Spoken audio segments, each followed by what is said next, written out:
stop blaming the algorithm if your channel's not growing. This video is going to be a little bit of a rant, but I'm also going to give you some very actionable things that you should be looking at, that you should be doing to make your channel more successful. Okay, here's the deal. Everyone talks about the algorithm on YouTube, right? Everyone's like, the algorithm this, the algorithm that. My channel's doing good, the algorithm helped me out. My channel's doing bad, it's the algorithm's fault. I get it. The algorithm can do some crazy things. I've had videos just blow up out of nowhere that have been just on YouTube for months and months and months, sometimes even years. And then I've had some videos where I'm like, this is gonna be an awesome video, it's gonna crush it, it's gonna get a lot of views, and then it did nothing. Here's the thing you have to understand as a creator. There's gonna be changes in the platform, and it's up to you to stay up to date with what's going on the platform. This channel is gonna help you a lot with it. Inspire Video Marketing is all about video and growing a business around it, but on top of that, understanding the shifts that are happening, and you can from that know, okay, this is what I need to change. You know, if they start preferring more long videos, do that. But here's the thing, at the end of the day, YouTube is getting really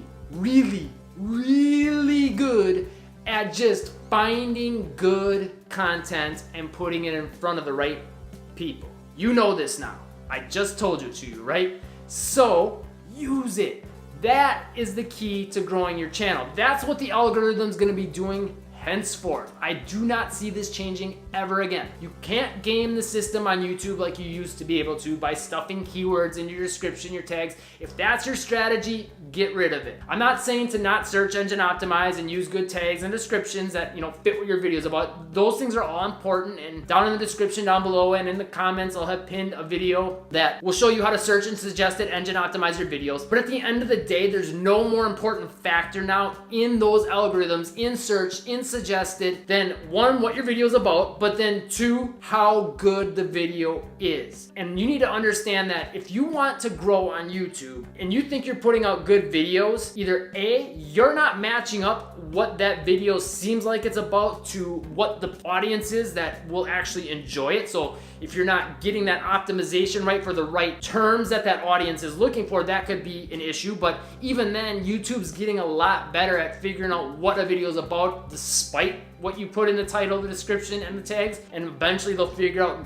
who wants to see it, but that's not always gonna happen. So you wanna make sure that that matches up. So make sure that when you're making your titles, your tags, your description, it's as clear and specific as possible as what that video is about, so the right people can see that video. That's gonna do the second big thing, which is the most important thing that YouTube looks at, which is increase your click-through rate and your watch time. Now, this does not happen unless you are making good videos.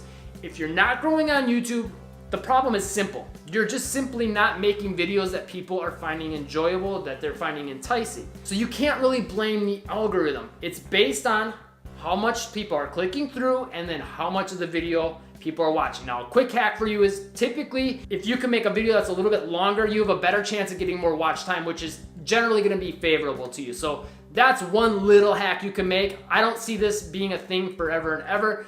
At the end of the day though, get people watching longer by giving them good quality content. So if you're gonna teach them something interesting, different that they didn't know. If you're gonna entertain them, keep the whole video entertaining. Don't let it lull and drag. And all this starts with people clicking to watch your video. So all that comes from what is your big idea for your video. And I'm gonna have another video linked in the description and in the comments that talks more about this and how to come up with a good idea. But at the end of the day, having a really good idea for the video, something interesting, something unique, if that's the foundation for your entire video that you're building everything off of, now it's easier to get a really good, interesting title, a good thumbnail that people will click and now they'll watch your video. And then the video itself will probably be better, right? So now you're building this skyscraper instead of just a tiny little shack that a lot of people will potentially view. The more they click, YouTube says, hey, this video looks interesting to people, they're liking it.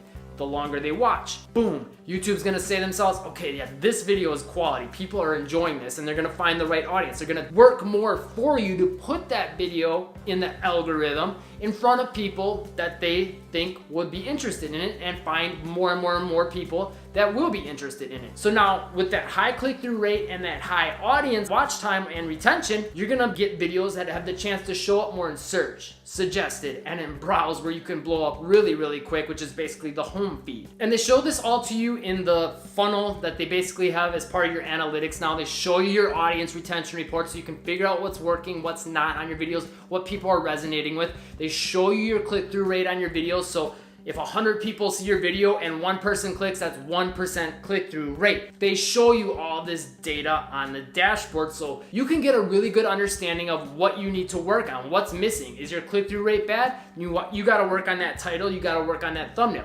Is your audience retention low? Well, you can look at how long your videos are, what percentage of the video they're watching, how many minutes they're watching, and you can go to your actual audience retention graph, watch the video with the graph, and see where the dips are, where people are leaving your video. You know not to do those things anymore. And then you can see where there's spikes. And that's where the stuff is that's good in your videos that people are finding interesting, that they're rewatching, that they're rewinding to see again. Those are the things you gotta be looking at. But at the end of the day, what they're looking at with that funnel that they're showing in your analytics is basically per impression.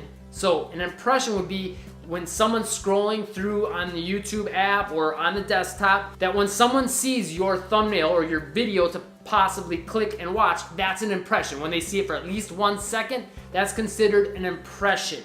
So for every impression, YouTube wants to know, on average, how much watch time are they gonna get? YouTube wants to put videos in those sections in search, suggested, home, where there's a better chance that people will watch the most amount of time. So whichever video for that user that's scrolling right now, they're gonna put a video in front of them that they think has the potential to get the most watch time. So if they don't click your video, then that watch time is 0, right? So your click-through rate, that's why that matters. If they click the video and you get 10 seconds of watch time and there's another video they could show and they think that the user will probably watch 20 seconds, they're gonna show the video that's gonna get 20 seconds, which would be a really low view time, but you get the point. So you wanna get a video that people are more likely to click on, so more impressions, you're gonna get more watch time, obviously. And if they watch it, that they watch a longer period of it, so now you can outrank those other videos that have a chance of getting a high click-through. So that is why you cannot blame the algorithm anymore. It all comes down to your content. It all comes down to making a quality thumbnail, a quality video, and you know this now from watching this, and you also know this from YouTube because they give you your data. They show you why and how it's performing. And they're very upfront about the click-through rate and the watch time being major factors in deciding how many people will see your videos. So you know this now. You basically just have to go out and make really good content. That includes the title, the thumbnail, and the actual video, of course, is the most important part. So spend more time crafting a good idea for your videos. Spend more time crafting a good thumbnail. Spend more time making a really good video. Do those things and you will see growth. You will not need to blame the algorithm. If you want to learn more about how to get more views, check out this YouTube video. That video will help you a ton. If this video helped, click the subscribe button and the bell icon to catch the newest videos, and I'll see you in that video next.